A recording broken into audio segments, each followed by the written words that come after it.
Hey, how you doing? Today I'm going to be doing my product review for the Abuke ice cream and slushie maker. It's a little bit cheaper than the other machines like it, but is that enough? Watch this video and find out. So you ready? Let's get into this. Just a quick note, my reviews are based upon the things that I think are important. That might be a little bit different for you, so what I recommend doing is after watching my video, you watch a couple of other videos made by different content creators. That way you get a wider range of likes and dislikes and testing criteria. That in turn should help you make a more informed buying decision, and that is the most important thing of all. This is the Abuke ice cream and slushie maker. If it looks strikingly familiar to you, that's because it is, because there's at least 4 different companies out there that are making something that appears to be the exact same machine. If I repeat myself a little bit for what I said in the unboxing video, I apologize, but there's certain things I gotta tell you just in case people didn't see that. For dimensions on the machine, the height is right at 17 inches. The width is about 8 3/4 inches. And the depth of the machine, if you go out to the front of the handle, is right around 18 3/4. This is relatively similar to a machine like the Ninja Slushi, except these newer breed of machines are a little bit different, where they're specifically rated to be able to do soft serve ice cream instead of just being slushy and frozen drink machines. When I reviewed the Ninja Slushi, I did try to make some ice cream and it did come out, but I had a hard time extruding it out of the machine, and it came out a little bit on the thin side as well. For the parts, we have a 2-part drip tray. You've got a little hole right here, which is a pass-through from the top section of this machine right here underneath the reservoir. And that'll catch any moisture that somehow manages to get out of the machine or over the outsides, down through that hole, into here, and then back in your drip tray. The drip tray's got a magnet on it, so it is helped stay in place like that. But if you pick the machine up, it's gonna go flying away. It's definitely not enough to just hold it on there, but it is enough to keep it from flopping around. On the other side of the machine, you have a little flip down tray, and that is for ice cream cones. You can just stack them just like that, and it does look fun when you're dispensing your treat. When you're done using it, this has a little magnet in it right here, so when you lift this up, it'll catch, and it'll keep that from just flopping back and forth. The one thing about this door is this is just a big plastic piece. If you put any kind of downward pressure on this, just like that, that door is not going to be able to take very much, and it's going to break off. So I would suspect that anybody who has one of these machines has had them for at least 6 months or so. I would be surprised if anybody's little door here is still on the machine. That should have had at least a metal hinge or something like that, or even make that entire shelf out of metal. We really preferred that. As far as the other parts of the machine go, you got your lid right here, all plastic, metal screw. You've got your handle that just sits in here with a pin, and this goes into the extruder and pushes that plastic up and down to open and close the area for the stuff to escape. We'll look at that in just a minute, but first we're going to talk about this handle, because on this machine is probably the thing I dislike the most about it. This is locked in there and secured, but this handle is just like that. I really don't like that design. The Greenpan Frost is the same way, and I'm gonna assume that all the machines that are designed this way are like that. I think they could have done something better with that. This just screams cheap to me. In their defense and operation, there's no problem with it. It works just fine. But to me, if you're gonna pay this kind of money for a machine like this, it should feel a little bit more solid than that. We got this little cover here that turns and flips off, but this doesn't really sit on here that well. It does turn on here and stay put, but it doesn't take a whole lot for this just to pop right back off again. That's on all the way, and right there is where it comes off. So you could end up with a situation where this is going like this, and that's popped off and sitting there on the machine like that. I could have done a better job with that for sure. Also, this machine has these stickers all over the place. That's not what my complaint is, because normally you just take those off, but other manufacturers will make these stickers out of like a vinyl sticker material, so you can just kind of zip them off and they're fine. This is just a straight up paper sticker, so getting these off cleanly, that is a challenge. You gotta be really careful with this. You can see it's already starting to try to rip the sticker. I don't really like to use my fingernail to try to scratch any of this off because I'm gonna end up scratching the plastic on this too, and I don't wanna do that. Right here's the actual extruder. That just goes up and down with that handle. You can see the hole in the middle there. That is actually a hole for the handle to control it. But the problem is you're gonna get extra leakage out from behind these seals in here, and it will make its way out this and through this hole and out the front of this thing. Granted, that only happens a little bit. It doesn't leak very much, and it ends up leaking right down into your drip tray anyway. We're only talking a handful of drips on a complete cycle and only whenever you're dispensing it. So it's not that big a deal to me, but I thought I would mention it to you anyway. So the way that works is you pull the handle up, it pushes this thing up like this, and everything comes out of the hole right there. It's a good design, and this is nice and wide down here. So that's one of the reasons why the ice cream can come out of this thing really well. There's the extruder for you. These are silicone seals that are right on here. These slide up against the inside of this plastic tube, and it creates a little bit of friction so it doesn't just move on its own. And that is also what keeps all the ice cream and frozen drink from coming up. When this is in the up position, everything would have to pass by 2 seals in order to leak.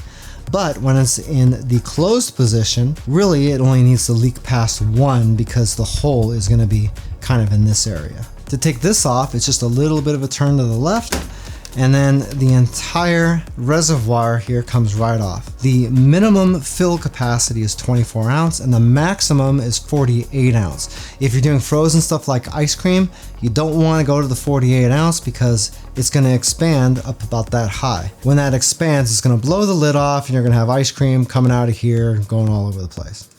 No fun. This thing appears to be really big, but you can see that's because it's got this double-walled plastic construction on here that helps a little bit with insulation and is supposed to keep that ice cream nice and cold, or your frozen drink or whatever else is in there. It does that well, but it also cuts down on the amount of space that you actually have on the inside of this thing. This has got a little plastic door right on the bottom here, and just like on the Greenpan Frost, this came from the factory with a little crack right here.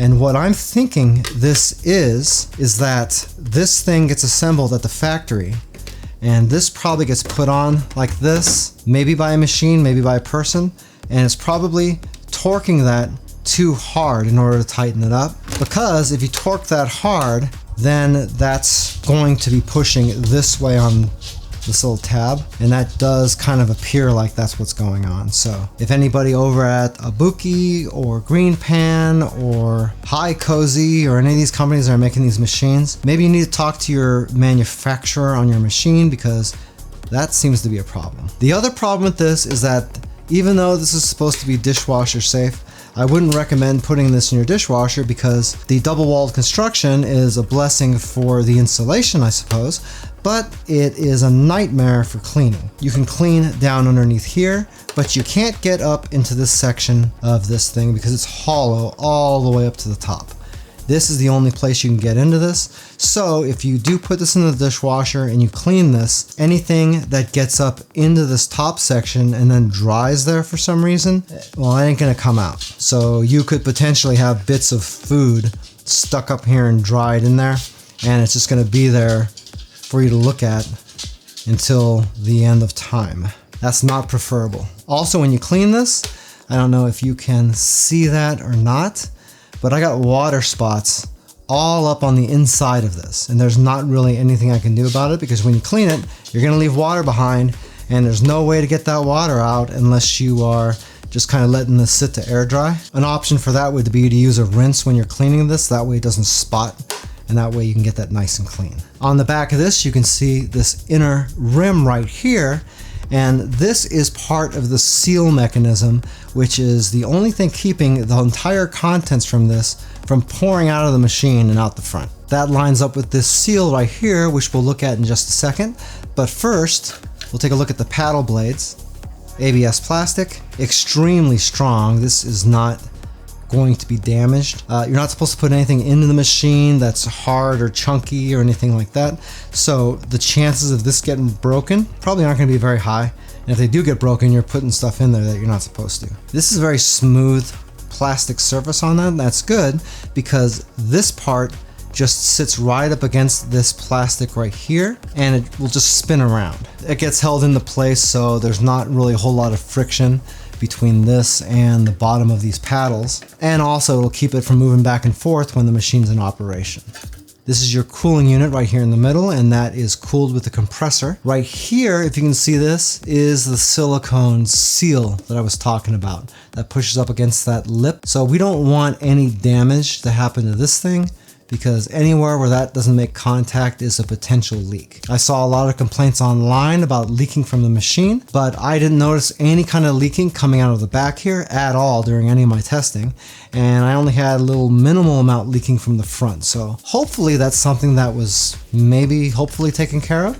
But remember, I haven't had this that long. It's only been several weeks. So I can't tell you what's gonna happen after you've made like 60 or 70 slushies in this thing. I can tell you that white might have not been the best color to use for this because you can already see a little bit of discoloration here from when I made some frozen Coke. That does kind of bug me, but I guess that is what it is too. Putting the machine back together, not really that big a deal. There's a lot of pieces, but as long as you're doing it correctly, you shouldn't have really any problem getting this thing back together in just a few seconds. See, we're almost there already. And there. Ready to operate.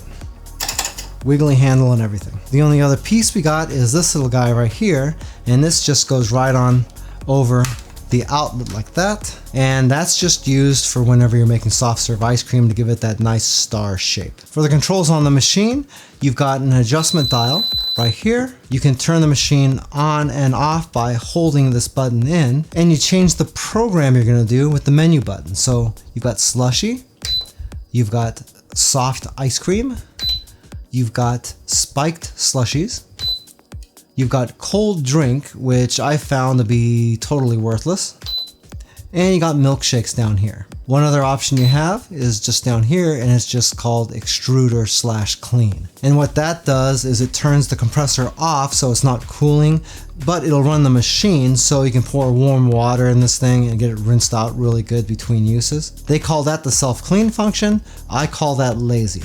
Running warm water through this all by itself is not enough to clean this, especially if you're making ice cream or something. It's a good stopgap to get all the sticky stuff and chunks out of the machine, to give you a little bit more time to go back and wash it properly. That way it's not as difficult, but don't rely on just running warm water through this or warm water with detergent through it and thinking that that's gonna be enough to clean the machine, because it's not. It's not gonna get back behind the seals or anything else. In addition to the different programs, we have different levels.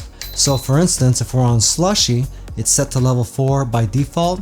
We can change this all the way between level 1 and levels 9 on this. Each one of the different functions is a different range, and the higher you go, the harder it's going to make the substance inside. So if you got a Slushie and you think it's a little bit runny, then you can crank this up a tiny bit, and if it's too hard and won't come out of the machine, then you can crank it down a little bit. That'll work in a lot of cases, but sometimes you'll have to change your recipe as well. Remember that these machines are designed for you to use either sugar or alcohol, or both in them. The reason sugar and alcohol is because alcohol doesn't freeze, and sugar doesn't allow things to freeze solid either. So if you're doing a Coke float or something, you're using Coke Zero, and you just throw that 0-calorie Coke in here, it's just gonna freeze into this machine, and it's gonna get all chunky, and it's gonna make the machine stop, because it's not gonna be able to turn those paddles anymore. To fix that, you either add a little bit of sugar, or you can add some types of alternative sweeteners, or you can add a little bit of vegetable glycerin, which to me works the best. If it's an alcoholic drink, then you don't have to worry about the sugar quite as much, because the alcohol will do the job that it was going to do. Here's a quick sound check for the machine when it's running.